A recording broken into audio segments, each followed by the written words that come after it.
मेरा नाम है जयंती झा और आप देख रहे हैं राष्ट्रीय समाचार। पहले एक नजर हेडलाइंस पर। पीएम मोदी असम दौरे पर 6,957 करोड़ की काजीरंगा एलिवेटेड कॉरिडोर की आधारशिला रखी। कहा बीजेपी देश की पहली पसंद, कांग्रेस लगातार पीछे। मुंबई में आरएसएस प्रमुख मोहन भागवत का बड़ा बयान। कहा संतों की प्रतिष्ठा और सुरक्षा समाज का कर्तव्य। मोहन भागवत ने कहा प्रधानमंत्री भी संतों को ना कहने में संकोच करते हैं। मुंबई में टाटा मुंबई मैराथन 2026 का आयोजन। 69,000 से ज्यादा धावकों ने लिया हिस्सा। World athletics gold level race में रिकॉर्ड भागीदारी। सिनेमा और खेल जगत की नामी हस्तियों की मौजूदगी। संजय राउत का एकनाथ शिंदे पर सीधा हमला। ताजलैंड होटल में कैद कर रखे गए नगर सेवक। मुंबई में महापौर चुनाव से पहले सियासी तनाव। होटल पॉलिटिक्स पर ठाकरे गुट का आरोप। सूरत समेत दक्षिण गुजरात में धुंध भरा मौसम। फसलों को नुकसान की आशंका। फसलों पर प्रतिकूल प्रभाव पड़ने की संभावना। मुंबई में टाटा मुंबई मैराथन 2026 का आयोजन किया गया, जिसमें 69,000 से ज्यादा धावकों ने हिस्सा लिया है। यह marathon world athletics gold level race के तहत आयोजित की जा रही है, जिससे इसका अंतर्राष्ट्रीय महत्व और ज्यादा बढ़ जाता है। इस मैराथन में अलग अलग वर्गों के धावक भाग ले रहे हैं। Full marathon, half marathon, open 10 kilometre run, senior citizen run, champions with disability और ड्रीम रन जैसी कैटेगरीज में प्रतिभागी अपनी क्षमता का प्रदर्शन कर रहे हैं। खास बात यह है कि ड्रीम रन में बड़ी संख्या में आम नागरिक, कॉरपोरेट कर्मचारी और युवा शामिल हुए। इस बार मैराथन का रूट भी खास रखा गया है, जो मुंबई की नई कोस्टल रोड और बांद्रा वर्ली सीलिंग से होकर गुजर रहा है। सुबह से ही शहर में उत्साह का माहौल देखने को मिला। वहां ट्रैफिक और सुरक्षा व्यवस्था के लिए मुंबई पुलिस और प्रशासन ने व्यापक इंतजाम किए हैं। टाटा मुंबई मैराथन में हर साल की तरह इस बार भी सिनेमा, खेल और सामाजिक क्षेत्र से जुड़ी कई जानी मानी हस्तियां शामिल हुईं, जिन्होंने धावकों का हौसला बढ़ाया, साथ ही फिटनेस और सामाजिक जागरूकता का संदेश दिया। कुल मिलाकर टाटा मुंबई मैराथन सिर्फ एक खेल आयोजन नहीं, बल्कि फिटनेस, अनुशासन और सामाजिक एकजुटता का बड़ा मंच बनकर उभरी है, जहां मुंबई एक बार फिर दौड़ती और जागती नजर आई है। शिवसेना उद्धव बालासाहेब ठाकरे दल के सांसद और नेता संजय राउत ने मुंबई में चल रही होटल पॉलिटिक्स को लेकर उप मुख्यमंत्री एकनाथ शिंदे पर तीखा हमला बोला है। संजय राउत ने कहा कि एकनाथ शिंदे ने अपने ही नगर सेवकों को होटल में बंद कर रखा है और ये पूरी तरह से डर और अविश्वास की राजनीति को दर्शाता है। संजय राउत ने आरोप लगाया कि जिस तरह पहले विधायकों को तोड़कर सूरत ले जाया गया था, उसी तरह अब नगर सेवकों को भी होटल में रखकर नियंत्रित किया जा रहा है। राउत के मुताबिक खुद डिप्टी चीफ मिनिस्टर होने के बावजूद एकनाथ शिंदे को डर है कि उनके नगर सेवक कहीं दूसरी तरफ न चले जाएं। संजय राउत ने यह भी कहा कि होटल पॉलिटिक्स से साफ है कि महापौर चुनाव से पहले पर्दे के पीछे कई सियासी खेल खेले जा रहे हैं। ऐसी है, महाराष्ट्र में सरकार फडणवीस और शिंदे जी की है, राइट। लॉ एंड ऑर्डर का सवाल है। अगर राज्य के मुख्यमंत्री देवेंद्र फडणवीस है, बीजेपी का शासन है, उसमें शिंदे भी है, और जो नगर सेवक कॉर्पोरेटर चुनकर आए हैं अभी उनके अलायंस के, उनको कोई किडनैप करेगा, उनको तोड़ेगा, इसलिए एक ताज होटल में उनको बंदी बनाकर रखा है। वो ताज होटल का एरोडा जेल या ऑर्थोरोड जेल बना दिया है इतना शिंदे ने। ये बहुत ही नाइंसाफी है। जो 29 या 25 लोग जो वहां बंद करके रखे हैं, उनको तुरंत वहां से छोड़ना चाहिए, मुक्त करना चाहिए। ये उनके अधिकारों पर हमला है। मुख्यमंत्री ने आदेश देना चाहिए पुलिस आयुक्त को कि वो जो कैद खाना बना है ताज होटल में, वो जाकर ताला तोड़ दो और जो डर के मारे जो 29 लोग वहां बंद करके रखे हैं उनको छोड़ दो। टाटा में बीजेपी साथ में नहीं जा रही है, वहां पर मुझे मालूम है बीजेपी बोलती है लेकिन जाएगी। सर आप आज ताज में जाने वाले थे? नहीं, हमको वहां कुछ दोस्तों को जाना है, लेकिन हम जाएंगे और वहां गड़बड़ हो जाएगी, फिर भी हम जाएंगे। तो कुछ लोग संपर्क में आज संपर्क में तो ऐसे बहुत से लोग हैं। कौन चाहता है यहाँ बीजेपी का मेयर बने? एकनाथ शिंदे भी तो नहीं चाहते ना। सर शताब्दी का आंकड़ा सामने आया है 65।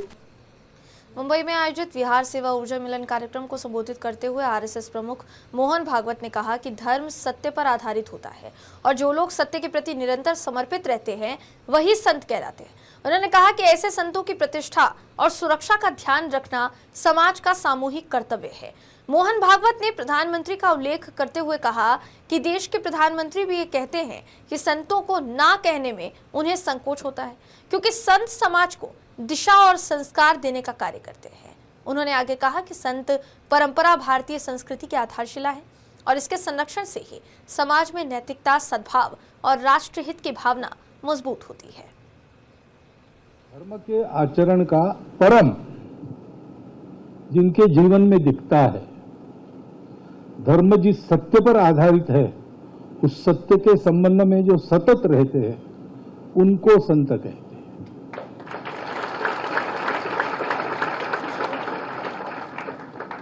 और इसलिए संतों की प्रतिष्ठा का, संतों की सुरक्षा का ध्यान रखना ये हम सबका कर्तव्य होता है। इसलिए देश का प्रधानमंत्री भी ये कहता है कि संतों को ना कहने में मुझे संकोच होता है।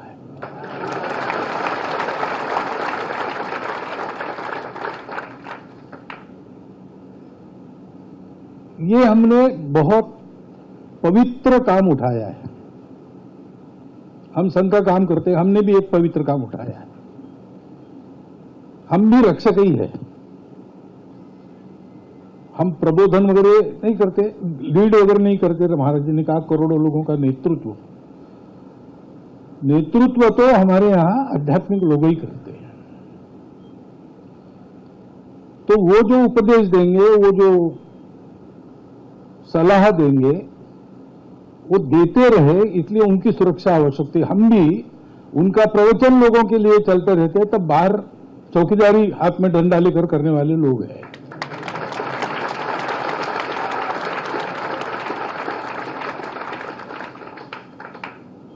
और इसलिए हमारा ये काम होता रहे, अच्छे से होता रहे। ये करते करते हमारा जीवन भी पवित्र हो। और सूरत समेत पूरे दक्षिण गुजरात में इन दिनों धुंध भरा मौसम बना हुआ है। इस बदले हुए मौसम के कारण किसानों को भारी नुकसान की आशंका सता रही है। विशेष तौर पर आम, गेहूं और चीकू की फसलों पर प्रतिकूल प्रभाव पड़ने की संभावना जताई जा रही है, जिससे किसान चिंता में है। किसान नेता जयेश पटेल ने जानकारी देते हुए बताया कि मौजूदा धुंध भरा मौसम आम की फसल के लिए बेहद नुकसानदायक साबित हो सकता है। उन्होंने कहा कि आम के पेड़ों पर आने वाले मोर को व्यापक स्तर पर क्षति पहुंचने की आशंका है, जिससे उत्पादन पर सीधा असर पड़ेगा। इसी के साथ गेहूं की फसल पकने के दौर में है, ऐसे में नमी और धुंध के कारण किसानों को नुकसान झेलना पड़ सकता है। वहीं चीकू की फसल को भी भारी नुकसान होने की संभावना जताई जा रही है। कुल मिलाकर मौसम के इस बदलाव ने किसानों की चिंता बढ़ा दी है और वो अपनी फसलों को लेकर बेहद परेशान नजर आ रहे हैं।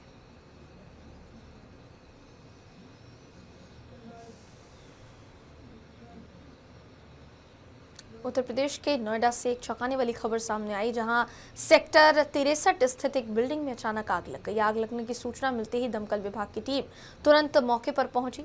राहत की बात यह रही, आग लगने के समय वहां कोई गंभीर रूप से घायल नहीं हुआ, किसी के हताहत होने की सूचना नहीं है। आग लगने के कारणों का फिलहाल पता नहीं चल पाया है, मगर प्रारंभिक अनुमान में शॉर्ट सर्किट या किसी अन्य तकनीकी खराबी की संभावना जताई जा रही है। स्थानीय प्रशासन ने आसपास के इलाकों में सुरक्षा बढ़ा दी है और घटनास्थल पर मौजूद लोगों को सतर्क रहने की हिदायत दी गई है।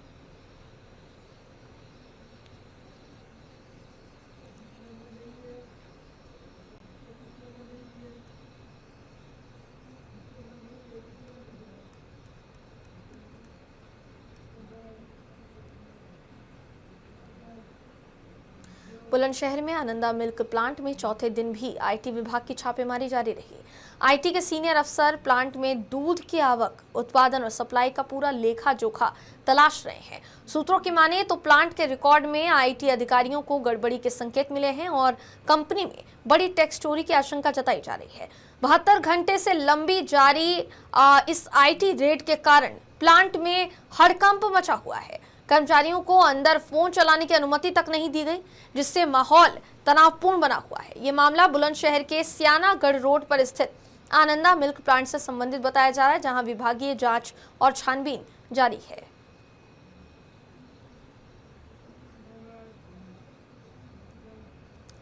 प्रधानमंत्री नरेंद्र मोदी 2 दिवसीय दौरे पर असम पहुंचे हैं और रविवार को उनके दौरे का दूसरा दिन है।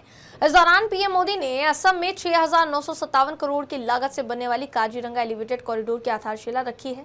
इस परियोजना के पूरा होने के बाद क्षेत्र की कनेक्टिविटी में सुधार होगा, जिससे काजीरंगा नेशनल पार्क में पर्यटन को बढ़ावा मिलेगा और व्यापार साथ ही औद्योगिक विकास के नए अवसर खुलेंगे।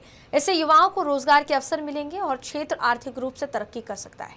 ये पीएम मोदी का 1 महीने से भी कम समय में पूर्वोत्तर राज्यों का दूसरा दौरा है। प्रधानमंत्री ने कहा कि पिछले कुछ दशकों में देश के लोगों का भारतीय जनता पार्टी पर विश्वास लगातार बढ़ा है। बिहार में पार्टी को रिकॉर्ड जीत मिली और 2 दिन पहले महाराष्ट्र के बड़े शहरों में मेयर और पार्षदों के चुनाव परिणाम आए, जिसमें मुंबई में बीजेपी ने रिकॉर्ड जीत दर्ज की। पीएम मोदी ने कहा कि ये जीत जनता के विश्वास और अच्छे प्रशासन की चाहत को दर्शाती है। उन्होंने ये भी कहा कि भारतीय जनता पार्टी देश के लोगों की पहली पसंद बन चुकी है और देश लगातार कांग्रेस को नकार रहा है। साथियों, आज बीजेपी पूरे देश में लोगों की पहली पसंद बन गई है। बीते 1-1.5 वर्षों से बीजेपी पर देश का भरोसा लगातार बढ़ता जा रहा है। हाल ही में बिहार में चुनाव हुए, वहां 20 वर्ष बाद भी जनता ने बीजेपी को रिकॉर्ड वोट दिए हैं, रिकॉर्ड सीटें जिताई हैं। 2 दिन पहले ही महाराष्ट्र के बड़े शहरों में मेयर और पार्षदों के चुनाव परिणाम आए हैं। मुंबई, जो दुनिया के सबसे बड़े निगमों से एक है, वहां की जनता ने पहली बार बीजेपी को रिकॉर्ड जनादेश दिया।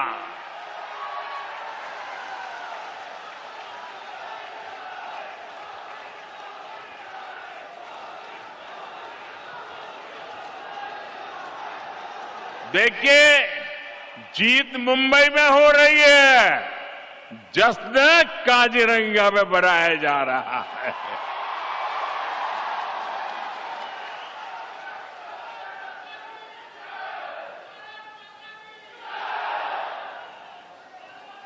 महाराष्ट्र के अधिकतर शहरों की जनता ने बीजेपी को सेवा का अवसर दिया है। मुंबई अहमदाबाद राष्ट्रीय महामार्ग पर गुजरात की ओर से मुंबई की तरफ आने वाले भारी वाहनों के लिए कल से 2 दिनों तक प्रवेश बंद कर दिया गया है। मार्क्सवादी कम्युनिस्ट पार्टी और किसान सभा के नेतृत्व में किसानों द्वारा निकाले जा रहे लॉन्ग मार्च को देखते हुए जिला प्रशासन ने ये एहतियाती कदम उठाया है। प्रशासन ने गुजरात से आने वाले वाहन चालकों से वैकल्पिक मार्गों का उपयोग करने की अपील की है। ढानू के चारोटी से मार्क्सवादी कम्युनिस्ट पार्टी के नेतृत्व में निकाला जाने वाला लॉन्ग मार्च दूसरे दिन पालघर जिला कलेक्टर कार्यालय तक पहुंचेगा। इस लॉन्ग मार्च में 50,000 से ज्यादा किसान और मार्क्सवादी कम्युनिस्ट पार्टी के कार्यकर्ताओं के शामिल होने का अनुमान जताया जा रहा है। आदिवासियों और किसानों की अलग अलग लंबित मांगों को लेकर इस लॉन्ग मार्च का आयोजन किया गया है। मनपा चुनाव के नतीजों ने राजनीतिक गलियारों में हलचल मचा दी है। उल्लासनगर में कुल 78 सीटों पर हुए इस चुनाव में भारतीय जनता पार्टी ने शिवसेना के गढ़ में सेंध लगाते हुए सबसे बड़ी पार्टी के रूप में उभरकर सभी को चौंका दिया। भाजपा को इस चुनाव में कुल 37 सीटें मिली है, जबकि शिवसेना शिंदे गुट को 34 सीटों पर संतोष करना पड़ा है। कांग्रेस को केवल 1 सीट हासिल हुई है, वहीं वंचित आघाड़ी को 2 सीटें और साई पार्टी को 1 सीट मिली है। इस चुनाव में राष्ट्रवादी कांग्रेस पार्टी का पूरी तरह सुपड़ा साफ हो गया। हालांकि बहुमत के लिए भाजपा को अभी 2 सीटों की जरूरत है। ऐसे में सत्ता गठन को लेकर राजनीतिक जोड़तोड़ तेज हो गई है। इसी बीच भाजपा के जिला अध्यक्ष राजेश वधारिया ने दावा किया है कि भाजपा ही नगर निगम में सत्ता बनाएगी। अब सभी की निगाहें इस बात पर टिकी हैं कि आने वाले दिनों में कौन किसके साथ जाकर नगर निगम की सत्ता पर काबिज होता है। भारतीय जनता पार्टी का महापौर बैठेगा, कैसे बैठेगा वो अभी बताना उचित नहीं है, लेकिन ये पक्का पकड़ के चलिए कि भारतीय जनता पार्टी का महापौर बैठेगा।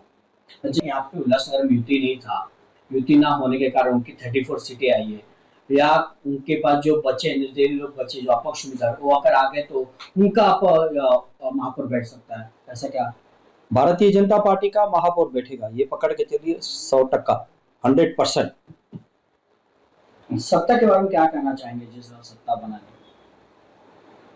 जैसे भारत सरकार मोदी जी प्रधानमंत्री हैं, वैसे देवेंद्र फडणवीस जी महाराष्ट्र के मुख्यमंत्री हैं, वैसे ही इस बार भारतीय जनता पार्टी का महापौर उल्लासनगर में बनने जा रहा है। तो ये 3 इंजन की सरकार होगी जो उल्लासनगर को विकास की ओर अग्रसर। प्रधानमंत्री नरेंद्र मोदी 2 दिवसीय दौरे पर असम पहुंचे हैं। उनका दौरे का दूसरा दिन है। इस दौरान करोड़ों रुपए की लागत से बनने वाले काजीरंगा एलिवेटेड कॉरिडोर की आधारशिला रखी गई। इस परियोजना के पूरा होने के बाद क्षेत्र की कनेक्टिविटी में सुधार की आशंका जो है वो जताई जा रही है। और फिलहाल ये जो पूरा कार्यक्रम है इसके तहत बहुत सी योजनाओं को हरी झंडी दिखाई गई है, जिसको खुद प्रधानमंत्री नरेंद्र मोदी निरीक्षण करते हुए दिखाई दिए। आज फिर काजीरंगा आने का सौभाग्य मिला है। स्वाभाविक है मुझे अपनी पिछली यात्रा याद आना बहुत स्वाभाविक है। 2 वर्ष पहले प्रधानमंत्री नरेंद्र मोदी एक बार फिर पश्चिम बंगाल दौरे पर हैं। इस दौरान बिहार सरकार के मंत्री दिलीप जायसवाल ने उनके दौरे को लेकर प्रतिक्रिया देते हुए कहा कि पीएम मोदी ने मालदा में जनसभा को संबोधित किया और कई सौगातें दी। दिलीप जायसवाल ने कहा कि जिस तरह प्रधानमंत्री ने सीमांचल में बढ़ती घुसपैठ को लेकर चिंता जताई थी, उसी तरह उन्होंने बंगाल को लेकर भी गंभीर चिंता व्यक्त की है और कहा कि बंगाल को बचाने के लिए बेहतर काम करने की जरूरत है। तेजस्वी यादव की बैठकों पर निशाना साधते हुए दिलीप जायसवाल ने कहा कि जनता ने इंडिया गठबंधन को 5 साल के लिए छुट्टी दे दी है और अब ये लोग सिर्फ बैठकें और संगठन में बदलाव का नाटक करते रहेंगे।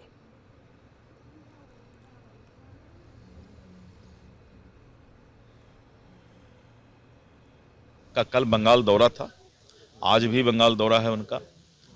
कल मालदा में उन्होंने जनसभा को संबोधित किया और बंगाल के लिए बहुत ही ज़्यादा उन्होंने सौगात भी दिया। प्रधानमंत्री जी ने जो चिंता बिहार में जाहिर की थी कि सीमांचल के इलाके में बिहार में भी बहुत से ज़िला ऐसा हैं जहां पर घुसपैठिए की संख्या बढ़ रही है, डेमोग्राफी चेंज हो रहा है और बंगाल के हालात तो बद से बदतर बनते जा रहे हैं। ममता बनर्जी अपने राजनीतिक दुकानदारी चलाने के लिए इस देश के डेमोग्राफी के साथ और भविष्य के साथ खिलवाड़ कर रही है। हमारे देश के लोगों का हिस्सा घुसपैठ आकर ले, घुसपैठ आकर के उसको बंटवारा करें, ये देश सहन नहीं करेगा। और बंगाल के जनता ने, बंगाल की महान जनता ने इस बार इस बात को ठाना है कि फिर इस बार जो है बंगाल में भी बिहार के तरह एनडीए की सरकार को लाना है। बीएमसी का मेयर कौन होगा, इस पर अभी तक बीजेपी और शिंदे शिवसेना के बीच कोई औपचारिक बातचीत नहीं हुई है। मेयर के चयन में अभी भी हफ्ते भर से ज्यादा का समय लगने की संभावना जताई जा रही है। शिंदे शिवसेना ने साफ कर दिया है कि फिलहाल न तो मेयर पद को लेकर और न ही 2.5 साल के फॉर्मूले पर कोई चर्चा हुई है। पार्टी का कहना है कि जब दोनों दलों के वरिष्ठ नेता एक साथ बैठेंगे तभी अंतिम फैसला लिया जाएगा। इस बीच एकनाथ शिंदे कॉर्पोरेटर्स, विधायकों और वरिष्ठ नेताओं के साथ होटल ताज लैंड्स एंड में महानगरपालिका और आगामी जिला परिषद चुनावों को लेकर बैठक करेंगे। वहीं मुख्यमंत्री देवेंद्र फडणवीस ने कहा कि एकनाथ शिंदे से बातचीत कर सभी मुद्दों पर निर्णय लिया जाएगा और मेयर महायुति का ही होगा।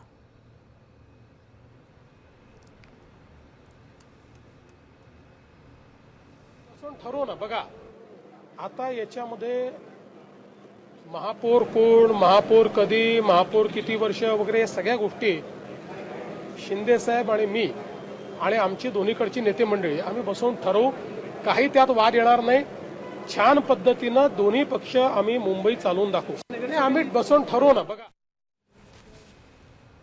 और एक बड़ी खबर सामने आ रही है पटना से ये बड़ी खबर सामने आ रही है कि नीट छात्रा की मौत को लेकर लगातार जो बवाल हो रहा था उसको लेकर आज हॉस्पिटल प्रशासन की तरफ से सीधे तौर पर प्रेस कॉन्फ्रेंस किया जाना था, लेकिन ये प्रेस कॉन्फ्रेंस रद्द कर दी गई है। प्रभात मेमोरियल हॉस्पिटल की तरफ से ये प्रेस कॉन्फ्रेंस होने वाली थी। अब बताया जा रहा है कि एसआईटी जांच में मामला स्पष्टीकरण के लिए टल गया है। नीट छात्रा मौत को लेकर अटकलें तेज हो गई है। अस्पताल प्रशासन पर दबाव लगातार बढ़ने के बीच कहा गया था कि अस्पताल प्रशासन की तरफ से प्रेस कॉन्फ्रेंस की जाएगी, लेकिन अचानक इस प्रेस कॉन्फ्रेंस को रद्द कर दिया गया है। ये बड़ी खबर आपको बता रहे, प्रभात मेमोरियल हॉस्पिटल की प्रेस कॉन्फ्रेंस रद्द कर दी गई है।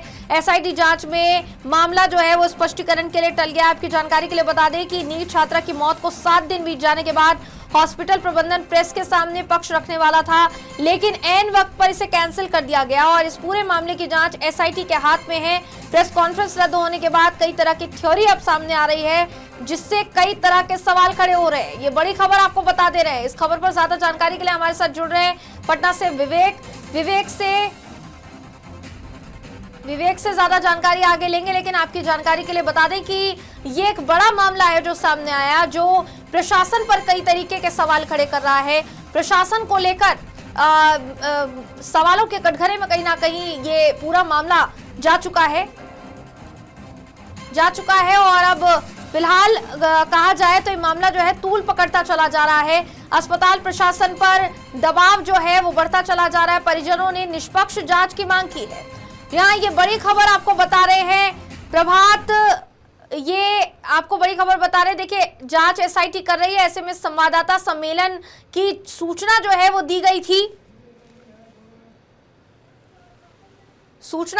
और फिलहाल ये बड़ा मामला सामने आया कि नीट छात्रा की मौत पर लगातार जो सवाल उठ रहे थे, उस बीच प्रेस कॉन्फ्रेंस की बात सामने आई थी, मगर इस प्रेस कॉन्फ्रेंस को अचानक रद्द करने की खबर जो है वो सामने आई है। विवेक जो है हमसे जुड़ रहे हैं। विवेक, क्या जानकारी मिल रही है इस पूरे मामले पर? देखिए, ये मामला जो है बहुत ज्यादा बढ़ता चला जा रहा था, लेकिन क्या प्रशासन की तरफ से लीपापोती करने की कोशिश की जा रही है? बिल्कुल, ये मामला जो है पिछले 6 जनवरी को ही मामला हुई थी, 6 जनवरी को ही घटना घटी थी, लेकिन जो है पीड़िता है वो 5 दिनों तक संघर्ष करती रही और 11 तारीख को उन्होंने जो है दम तोड़ दी, जिसके बाद जो है लगातार जो पुलिस प्रशासन और साथ ही साथ जो हॉस्पिटल के प्रबंधक पे लगातार सवाल खड़ा होते रहे। हॉस्पिटल के प्रबंधक जो है इसको पूरी तरीके से लिपापोती करने में लगे और साथ ही साथ पटना एसएसपी का भी बयान सामने आया था, उसमें भी उन्होंने लिपापोती की है कि जो बच्ची की मौत हुई है वो कोई दुष्कर्म वगैरह या फिर जो किसी के द्वारा नहीं किया गया, बल्कि ये खुद आत्महत्या की या खुद 90 नींद की गोलियां खाई है। तो ऐसे में लेकर इस मामले को लेकर पूरी सियासत हो रही थी और एक तरफ अब जो है लगातार तमाम जो नेता हैं सीबीआई जांच की मांग कर रहे हैं, विपक्ष के जो तमाम नेता है, और आज जो प्रभात मेमोरियल हॉस्पिटल है उसके द्वारा आज प्रेस कॉन्फ्रेंस करने की बात कही गई थी। कल देर शाम उन्होंने विज्ञप्ति जारी करते हैं अपने मीडिया ग्रुप में, कहते हैं कि कल हम 2 बजे प्रेस कॉन्फ्रेंस करेंगे, लेकिन आज 2 बजे जब प्रेस कॉन्फ्रेंस होने वाली रहती है, लेकिन वो प्रेस कॉन्फ्रेंस को टाल दिया जाता है 2 बजे जब पत्रकार लोग वहां पहुंचते हैं कि प्रेस कॉन्फ्रेंस को कवर करने के लिए, लेकिन कहते हैं कि जो है एसआईटी मामले को जांच कर रही है, इस वजह से प्रेस कॉन्फ्रेंस नहीं की जाएगी। बता दें कि अभी प्रभात मेमोरियल हॉस्पिटल की जो है सुरक्षा बढ़ा दी गई है, क्योंकि वहां पर लगातार जो परिजन हो वो हंगामा करते नजर आ रहे हैं। लगातार कई संगठनों की ओर से भी लगातार उस हॉस्पिटल का विरोध किया जा रहा है, क्योंकि वो हॉस्पिटल जो है हमेशा चर्चों में रहा है। पहले भी ऐसी घटना उस हॉस्पिटल में घट चुकी है और वहाँ जहाँ पे गर्ल्स जो शंभू गर्ल्स हॉस्टल है, शंभू गर्ल्स हॉस्टल में कई जो बच्चियां रहती थी जो नीट की हो चाहे कंपटीशन की तैयारी करने वाली जो छात्रा रहती थी, अब वो जो है वहां से अपना आशियाना छोड़ रही हैं। अब वहां पे जो गर्ल्स हॉस्टल को जो है सील कर दिया गया है, जिसकी वजह से कई जो छात्रा है वहां पे पहुंची, घर भी गई हुई थी, वो लोग पहुंचे। क्या लगता है यहाँ जो ये बड़ा फैसला लिया गया कि अचानक से प्रेस कॉन्फ्रेंस रद्द हो जाती है, ये जिस तरीके के सवाल न सिर्फ हॉस्पिटल पर खड़े हो रहे हैं बल्कि प्रशासन पर भी खड़े हो रहे हैं, सरकार भी सवालों के घेरे में है, क्या इस दबाव की वजह से प्रेस कॉन्फ्रेंस रद्द की गई होगी? क्या जानकारी मिल रही है इस बारे में? बिल्कुल, अगर प्रेस कॉन्फ्रेंस हॉस्पिटल प्रबंधक पर लगातार सवाल उठ रहे थे, तो पहले ही प्रेस कॉन्फ्रेंस करना चाहिए था। 11 तारीख की घटना है, आज 18 तारीख हो रही है, या तो आपने 7-8 दिन कहाँ थे? उससे उस बीच में आपने नहीं तो प्रेस कॉन्फ्रेंस किया, नहीं तो अपने जो सोशल मीडिया साइट है उस पर उन्होंने अपने पोस्ट किया कि हाँ किस वजह से बच्ची की मौत हुई है, क्या जो परिजन आरोप लगा रहे हैं, जो मीडिया में जो चल रहे हैं खबरें, वो क्या भ्रामक है, या तमाम जो चीजों पर जो है हॉस्पिटल प्रबंधक पूरी तरीके से चुप्पी साधी रही है। और आज उन्होंने प्रेस कॉन्फ्रेंस करने की बात कही, तब जब एसआईटी टीम वहां 2 घंटे तक पूछताछ जा रहे सारे डॉक्यूमेंट्स के खंगालती है और पूछताछ करती है, उसके बाद सामने निकल कर आता है कि जो प्रेस कॉन्फ्रेंस करने वाले, तो प्रेस कॉन्फ्रेंस कैंसिल कर दिया गया। तो ऐसे में कहीं ना कहीं कुछ जो सुराग जो है पुलिस प्रशासन को मिली होगी।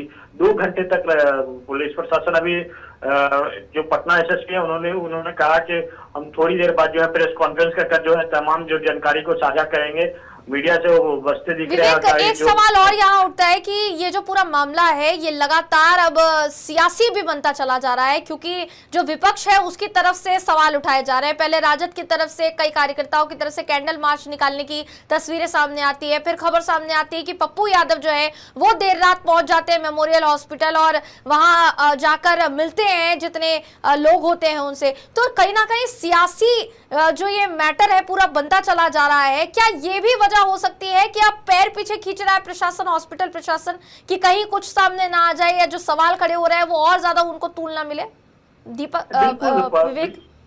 बिल्कुल, पहले जो हॉस्पिटल प्रबंधक और पुलिस प्रशासन मामले को पूरी तरीके से सुलझाने में लगी हुई थी कि मामला जो है पूरी तरीके से रफा दफा हो जाए, और यहाँ तक जो है जो परिजन है उनको पैसे तक के भी ऑफर दिया गया कि आप कुछ पैसे ले लीजिए और अब मामले को रफा दफा कर दीजिए। लेकिन जब कई संगठनों की भागीदारी मिली है, जो बुनियाद ब्राह्मण एकता मंच जो चलाते हैं सुतोष, उनकी जब से इसमें संलिप्तता हुई है, उसके बाद जो लगातार मामले को उजागर किया गया, तब तमाम राजनीतिक दल जो है, विपक्ष के जो तमाम राजनीतिक दल जो है इसमें शामिल हुए, लगातार मामले को जो उठाते नजर आ रहा है। और आज जो है मामला पूरी तरीके से जो है बिहार के केंद्र में बन गया है, जहां तमाम जो लोग हैं लगातार सीबीआई जांच की मांग करें। कल ही देर शाम पप्पू यादव ने भी प्रधानमंत्री नरेंद्र मोदी को पत्र लिखा और कहा कि सीबीआई की जांच होनी चाहिए, और इसके साथ साथ मुकेश सहनी ने भी सीबीआई जांच की मांग की। तो यानी कि कह सकते हैं मामले को पहले रफा दफा करने की कोशिश की जा रही थी। जब मीडिया की सुर्खियों बने और तमाम राजनीतिक दलों का एंट्री हुई, उसके बाद जो है पुलिस प्रशासन और साथ ही साथ हॉस्पिटल प्रबंधक पर जो है लगातार सवाल उठ रहे हैं। पहले तो मेन बात है कि बिहार में जो गृह मंत्री जो है सम्राट चौधरी, उनको लगातार वो जो मामले के जब तूल पकड़ा तब उन्होंने एसआईटी टीम की गठित किया, और एसआईटी को आज जो है एसआईटी एक्टिव हुई है, यानी कि 3 दिन पहले ही एसआईटी टीम की गठित किया गया था और आज एक्टिव हुई है। उसमें भी लगातार सवालों के घेरे में। तो ऐसे में देखने वाली बात यह होगी कि प्रेस कॉन्फ्रेंस आगे जो है पुलिस प्रशासन करती है तो क्या कुछ निकल कर आता है, क्या जिस तरीके से गोपाल खेमका हत्या हो, चाहे और भी बिहार में जिस तरीके से जो बलात्कार हुए हैं बच्चियों के साथ, हाल ही में जो है खगड़िया में जो 4 साल की बच्ची के साथ रेप हुआ, उस मामले को पूरे तरीके से सुलझा दिया गया, तो क्या उसी जो है मामले की तरह इसको भी सुलझा दिया जाता है, या फिर कोई जो दोषी है उस पर कार्रवाई होती है, जो दोषी है उन पर जो है सामने निकल कर सामने आता है। बहुत धन्यवाद आपका विवेक इस पूरे मामले पर ज्यादा जानकारी के लिए। और जाहिर है ये जो मामला है ये लगातार तूल पकड़ता चला जा रहा है, सियासी ये पूरा मामला बन गया है। नीट छात्रा की मौत जो है वो मिस्ट्री बनती चली जा रही है, क्योंकि ना प्रशासन ठीक से जवाब दे रहा है, ना हॉस्पिटल का जो प्रबंधन है वो प्रेस कॉन्फ्रेंस कर रहा है, और जो प्रेस कॉन्फ्रेंस निर्धारित थी उस प्रेस कॉन्फ्रेंस को भी टाल दिया गया है, रद्द कर दिया गया है। ये कहीं ना कई तरीके के सवाल खड़े करता है, जिन सवालों का जवाब कब तक हासिल होता है ये देखने वाली बात होगी। इस पूरे मामले पर नजर जो है राष्ट्रीय समाचार की लगातार बनी हुई है। फिलहाल खबरों में बस इतना ही। खबरों का सिलसिला यूं ही जारी रहेगा। देश और दुनिया की तमाम खबरों के लिए देखते रहिए राष्ट्रीय समाचार।